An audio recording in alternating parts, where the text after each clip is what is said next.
Suscríbete a nuestro canal y activa la campana de notificaciones.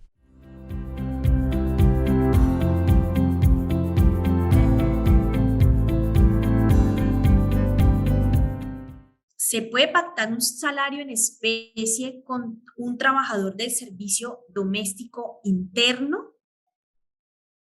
Bueno, entonces, para responder esta pregunta, primero hablemos sobre el salario en especie. ¿Qué es el salario en especie?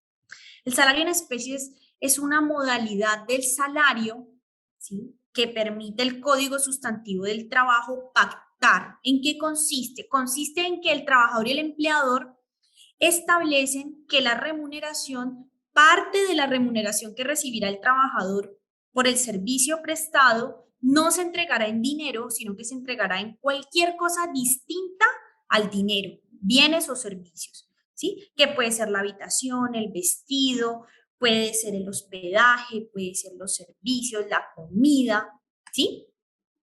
Cualquiera de esas situaciones como tal serían salario en especie. ¿Listo? Entonces eso se puede. Yo puedo pactar con el trabajador que en lugar de yo pagarle el 100% de su salario en dinero, parte se la pague en salario en especie, pues que yo le entregue esos bienes y esos servicios, y la otra parte en dinero. ¿Listo? Este salario en especie, para que se pueda ser válido, tiene que pactarse por escrito, y por escrito tiene que escribirse muy puntualmente qué porcentaje del salario será reconocido como salario en especie. No puede quedar en ambigüedades porque eso complica las cosas, ¿sí? Entonces el salario en especie tiene que pactarse por escrito, y lo ideal es que pactemos qué porcentaje de ese salario será el que corresponderá a salario integral. ¿Listo? El salario en especie tiene unos máximos, y el máximo es, si se trata de un salario que es superior al salario mínimo, lo máximo en lo que se puede pactar como salario en especie será el 50%. Entonces, si hablamos de una persona que gana 2 millones de pesos, pues entonces podrá pactar máximo 1 millón de pesos en especie y el otro 1 millón de pesos en dinero. ¿Listo? Si se trata de más de dos salarios mínimos, de un salario mínimo, perdón. Y si hablamos de un salario que sea de un salario mínimo o menos, en este caso, lo máximo que se puede pactar es el 30% del salario como salario en especie. Es decir, que ahora en el 2022, que tenemos un salario de 1 millón de pesos, pues lo máximo que podemos pactar como salario en especie serán 300.000 pesos. ¿Sí? Los otros 700.000, el empleador deberá de pagárselos directamente al trabajador. ¿Listo? Recuerden que todo el 100% del salario, pues es salario. Es decir, que si en el ejemplo de los 2 millones, en el ejemplo del 1 millón de pesos, a ese trabajador sus primas, sus cesantías, sus intereses de la cesantía, sus vacaciones, tienen que ser pagadas sobre el 100% de su salario, sobre los 2 millones o sobre el 1 millón de pesos, porque todo es salario. Ahora nos preguntan, la pregunta nos dice que si se puede pactar salario en especie con un trabajador de servicio doméstico, y la respuesta es por supuesto que sí. ¿Sí?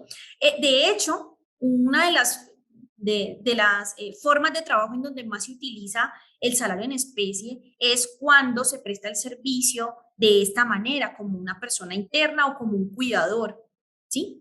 Entonces, en estos casos, ¿qué se hace? Cuando se tiene un trabajador de servicio doméstico, ¿qué puede hacer el empleador? No es que sea obligatorio, es que el empleador puede hacerlo. ¿Qué puede hacer él? Él puede decirle al trabajador: mire, trabajador, usted va a estar aquí conmigo de forma interna, usted se va a quedar a dormir aquí en mi casa, usted pues va a comer de nuestra comida, usted va a utilizar el agua, va a utilizar el baño, va a tener un cuarto propio. ¿Sí? Entonces hagamos una cosa: como usted va a estar aquí en la casa y yo le voy a proporcionar todas esas comodidades, todas esas necesidades, en ese caso yo le voy a pagar, un ejemplo, supongamos que la persona tenga un salario de 1 millón de pesos, entonces yo le voy a pagar 700.000 pesos en dinero, y los otros 300.000 pesos harán parte del salario en especie. ¿Sí? Esos 300.000 pesos yo se los pago con todos esos servicios y esos bienes que yo día a día le voy a dar: la alimentación, el hospedaje y todo lo que les describí. ¿Listo? Entonces, ¿se puede pactar este salario en especie? Por supuesto que sí, siempre que respetemos, uno, que sea por escrito; dos, que respetemos los máximos, ¿no? Que si hablamos de un salario mínimo, lo máximo que puede corresponder al salario en especie será el 30%. Si es más de, de un salario mínimo, entonces hasta el 50%. Y que debemos clara y puntualmente establecer digamos que qué valor va a asumir el auxilio de transporte. No lo puedo dejar en ambigüedades, porque las ambigüedades pues llevan a interpretaciones y eso complica las cosas. ¿Listo? Y finalmente, teniendo en cuenta que todo el salario, tanto el salario en dinero como en especie, hacen parte de la base para el pago de seguridad social y de prestaciones sociales y vacaciones.